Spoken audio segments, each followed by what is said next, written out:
Mr. Silly by Roger Hargreaves. Mr. Silly lives in Nonsense Land, which is a very funny place to live. You see, in Nonsense Land, everything is as silly as can be. In Nonsense Land, the trees are red and the grass is blue. Isn't that silly? In Nonsense Land, dogs wear hats. And you know how birds fly in Nonsense Land? No, they don't fly forwards, they fly backwards. It really is a very silly place indeed. Which, of course, is why Mr. Silly lives there. Mr. Silly, in fact, lives in quite the silliest-looking house you have ever seen in your whole life. Now, this particular story is all about the Nonsense Cup. You see, in Nonsense Land each year, they hold a competition, and the cup is awarded to whoever has the silliest idea of the year. Mr. Silly had never won the cup, but each night, lying in his bed, he dreamed about winning it. In order to win the Nonsense Cup, Mr. Silly realized that he would have to think up something remarkably silly. He pondered over the problem one morning at breakfast. Incidentally, you may be interested to know what Mr. Silly was having for breakfast. He was having a cup of coffee, which he put a spoonful of marmalade into. After that, he had a cornflake sandwich. And to finish, he had a boiled egg. But being Mr. Silly, he ate the shell as well. Isn't that a silly breakfast? Anyway, this particular breakfast time, Mr. Silly was thinking how to win that cup. He remembered 2 years ago the cup was won by Mr. Ridiculous. He won by wallpapering his house, which sounds very ordinary, but in fact, Mr. Ridiculous had wallpapered the outside of his house. And Mr. Silly remembered last year when Mr. Foolish won the cup. Mr. Foolish, who was a friend of Mr. Silly's, had won the cup by inventing a car. It was quite a normal car, apart from one thing. It had square wheels. Isn't that silly? Mr. Silly thought and thought and thought, but it was no good. He even had another cup of coffee with marmalade, but that didn't help either. So he decided to take a walk. Off he went, leaving his front door open so that he wouldn't have burglars when he was out. On his walk, Mr. Silly met a chicken wearing Wellington boots and carrying an umbrella. "Wouldn't it be silly if you didn't wear Wellington boots and carry an umbrella?" he said to the chicken. "Meow," said the chicken, because animals in Nonsense Land don't make the same noises as they do in your country.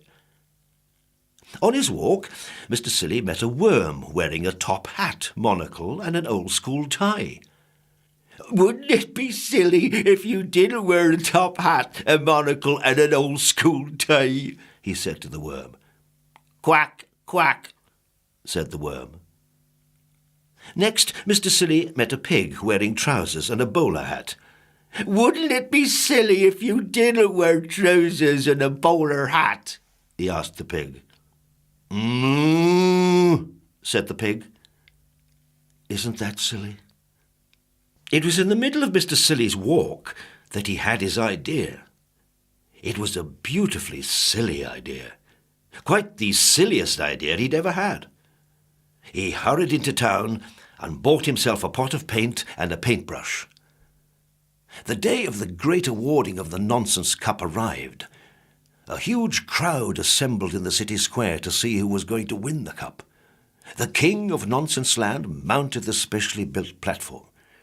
"Ladies and gentlemen," he said to the crowd in the city square, "it is my pleasure today to award the Nonsense Cup to whoever has the silliest idea of the year. One of the silliest ideas of the year," continued the king, "is by Mr. Muddle the farmer. He has managed to grow, of all things, a square apple." The crowd clapped as the square apple was held up by Mr. Muddle for everybody to see. He felt sure he was going to win. "However," said the king, and Mr. Muddle's face fell. "We have an even sillier idea entered by Mrs. Nincompoop." It was a teapot. Quite the silliest teapot there had ever been. The spout was put on back to front, so you couldn't pour any tea from it. The crowd broke into thunderous applause. "Therefore, I have great pleasure," announced the king, "in presenting the nonsense cup to—" Just then, he looked up and stopped in astonishment. Now, in the middle of the city square, there's a tree. It's always been there, and it was at this tree that the king was looking in astonishment. "What," he cried, "has happened to that tree?" Everybody turned to look. The tree had green leaves. Bright green leaves. Not red leaves like all the trees in Nonsense Land, but green. There was an amazed silence. "It was me," piped up Mr. Silly. I painted all the leaves green last night when you were all asleep." "A green tree?" exclaimed the king. "Who ever heard of a green tree?" "A green tree?" shouted the crowd. "How silly!" And they started to applaud. Mr. Silly smiled modestly.